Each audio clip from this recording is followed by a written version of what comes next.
এখানে আকাশ নীল, নীলাভ আকাশ জুড়ে সজিনার ফুল ফুটে থাকে, হিম সাদা রং তার আলোর মতো। শূন্য লহনের যে কাব্যের চরিত্র লহন, লহন তো রৌদ্রের দুপুর ভরে সে গুঞ্জরণ করে।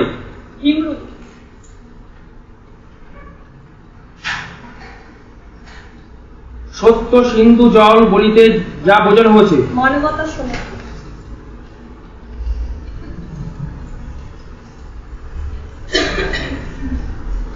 ডাক টিকিট কবিতায় যে জলপ্রপাতের নাম উল্লেখ আছে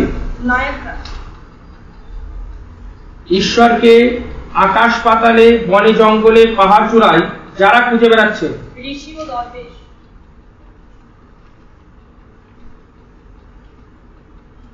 ডাক টিকিট কবিতাটি যার লেখা ডাক টিকিট সত্যেন্দ্রনাথ।